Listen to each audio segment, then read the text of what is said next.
வணக்கம். தமிழ்நாட்டுல பருவமழை பத்தின ஃபோர்காஸ்ட்ல ஒரு முக்கியமான அப்டேட் வந்திருக்கு. அடுத்த சில நாட்கள்ல என்னென்ன நடக்க போகுதுன்னு வாங்க விரிவா பார்க்கலாம்.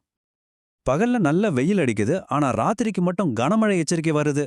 என்னடா இதுன்னு நம்மள பலரும் குழம்பி போயிருக்கோம் இல்லையா? சோஷியல் மீடியால கூட நீங்க இத பத்தி பேசிட்டு இருக்கிறத பார்க்க முடியுது. அப்போ இந்த ஃபோர்காஸ்ட்லாம் உண்மையா? அதுக்கு பதில் நிச்சயமா உண்மைதாங்க. ஃபோர்காஸ்ட இப்போ எக்ஸ்டெண்ட் பண்ணிருக்காங்க. வர்ற வாரம் முழுக்க கனமழை பெய்யறதுக்கு வாய்ப்பு ரொம்பவே பிரகாசமா இருக்கு. சரி, இதுல ரொம்ப முக்கியமான விஷயம் என்னன்னா, கனமழைக்கான தேதிகள் மாறி இருக்கு. அதாவது நாம எதிர்பார்த்ததை விட மழை இன்னும் கொஞ்ச நாளைக்கு நீடிக்க போகுது. முதல்ல நவம்பர் 8ஆம் தேதியோட இந்த மழை முடிஞ்சிடும்னு நாம நினைச்சிட்டு இருந்தோம். ஆனா இப்ப பாருங்க ஃபோர்காஸ்ட மாத்திட்டாங்க. இப்போ நவம்பர் 14 வரைக்கும், அதாவது இன்னும் ஒரு வாரம் முழுக்க இந்த கனமழை தொடரும்னு சொல்லிருக்காங்க. வானிலை ஆய்வாளர்கள் ரொம்பவே உறுதியா சொல்றாங்க. இப்போ மழையே பெய்யலையேன்னு சொல்றவங்க கூட இன்னும் கொஞ்ச நாள்ல எங்க ஊர்லயும் கனமழை பெய்யுதுன்னு சொல்ல ஆரம்பிப்பாங்க. அது நடக்கத்தான் போகுதுன்னு அவங்க சொல்றாங்க. நாம ஏதோ சும்மா லேசான தூறல் பத்தி பேசல. பெரும்பாலான இடங்கள்ல 5லிருந்து 9 சென்டிமீட்டர் வரைக்கும் மழை பெய்யும்னு எதிர்பார்க்கப்படுது. இது சாதாரண மழையே கிடையாது, இது கனமழைக்கான அளவுங்க. சரி, இந்த மழை தமிழ்நாட்டுல எந்தெந்த பகுதிகளை அதிகமா பாதிக்க போகுது? வாங்க முதல்ல மிக கனமழை பெய்ய வாய்ப்பு இருக்கிற தென் மாவட்டங்கள்ல இருந்து ஆரம்பிக்கலாம். குறிப்பா சொல்லணும்னா தூத்துக்குடி, திருநெல்வேலி, ராமநாதபுரம், மதுரை, திண்டுக்கல், விருதுநகர், சிவகங்கை, இந்த தென் மாவட்டங்கள்ல தான் மழை ரொம்ப அதிகமா இருக்கும். முக்கியமா ராத்திரி நேரத்துல மழையோட தீவிரம் ரொம்பவே ஜாஸ்தியா இருக்கும்னு சொல்றாங்க. இதில் நம்ம முக்கியமா கவனிக்க வேண்டியது என்னன்னா, மழையோட தாக்கம் கடலோர பகுதிகளில் தான் ரொம்ப அதிகமா இருக்கும்.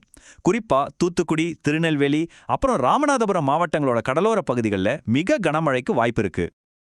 தென் மாவட்டங்கள் மாதிரி வட தமிழ்நாடு அப்புறம் டெல்டா பகுதிகள்லயும் மழைக்கு நல்ல வாய்ப்பு இருக்கு.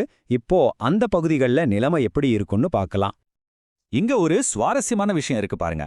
பகல் நேரத்துல வானம் மேகமூட்டமா இருக்கலாம், இல்லனா லேசா வெயில் அடிக்கலாம். ஆனா சாயங்காலம் ஆனதும் கதை மொத்தமா மாறும். கனமழைக்கு நம்ம தயாரா இருக்கணும். வட கடலோர பகுதிகள், அதாவது சென்னை, திருவள்ளூர், காஞ்சிபுரம், செங்கல்பட்டுல மழை தீவிரம் அடையும். அதே போல கடலூர், விழுப்புரம், புதுச்சேரி, காரைக்கால் பகுதிகளில் இடியுடன் கூடிய மழை பெய்யும். டெல்டா மாவட்டங்களான மயிலாடுதுறை, நாகப்பட்டினம், தஞ்சாவூர், திருவாரூர், புதுக்கோட்டையிலும் இதே நிலைமை தான். ஸோ பகல்ல கொஞ்சம் ரிலாக்ஸா இருந்தாலும் ராத்திரியில இடியோட கனமழை பெய்யும். சரி, கடலோர பகுதிகள் பத்தி பேசிட்டோம். அப்போ உள் மாவட்டங்களோட நிலைமை என்ன? அங்கேயும் மழை இருக்குமா? வாங்க அதையும் பாத்திரலாம். வேலூர், திருப்பத்தூர், ராணிப்பேட்டை, திருவண்ணாமலை மாதிரியான மாவட்டங்கள்ல மழை தீவிரம் அடையும். ஆனா சேலம், நாமக்கல், கரூர், ஈரோடு, கிருஷ்ணகிரி, தர்மபுரி பகுதிகளில் பரவல மழை பெய்யும். மேற்கு தொடர்ச்சி மலை மாவட்டங்கள், அதாவது நீலகிரி, கோயம்புத்தூர், தேனி, தென்காசியில பெருசா மழை இருக்காது. மேகமூட்டமா பனிமூட்டமா லேசான தூறலோட தான் இருக்கும். ஓகே, இப்போ நவம்பர் 14 வரைக்கும் கனமழை இருக்கும்னு தெரிஞ்சிடுச்சு. அதுக்கப்புறம் என்ன நடக்கும்? வானிலை அப்படியே மாறிடுமா? வாங்க அடுத்த சில வாரங்களுக்கு என்ன ஃபோர்காஸ்ட் இருக்குன்னு பார்க்கலாம். பாருங்க, நவம்பர் 14 வரைக்கும் இந்த தீவிர மழை தொடரும். ஆனா அதுக்கப்புறம் நவம்பர் 15ல இருந்து 20 வரைக்கும் ஒரு சின்ன பிரேக் கிடைக்கும். மழை குறைஞ்சு வெயில் கொஞ்சம் அதிகமா இருக்கும். ஆனா அதுக்கப்புறம் நவம்பர் 20க்கு மேல ஒரு புதிய காற்றழுத்த தாழ்வு பகுதி உருவாக அதிக வாய்ப்பு இருக்கு. இப்போ உங்களுக்கு ஒரு கேள்வி வரலாம். ஏன் மழை ராத்திரியில மட்டும் பெய்யுது, விட்டு விட்டு பெய்யுதுன்னு? அதுக்கு காரணம், தமிழ்நாட்டுக்கு மேல நேரடியா எந்த ஒரு காற்றழுத்த தாழ்வு பகுதியும் இல்ல. அதனால தான் இப்படி.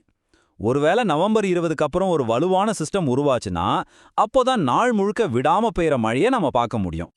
உலகம் முழுக்கவே பெருங்கடல்கள்ல புயல்கள் உருவாகிட்டு இருக்கு. அப்போ அடுத்தது நம்ம வங்கக்கடல் தானா? இந்த மழைப்பொழிவு வெறும் ஆரம்பம் தானா?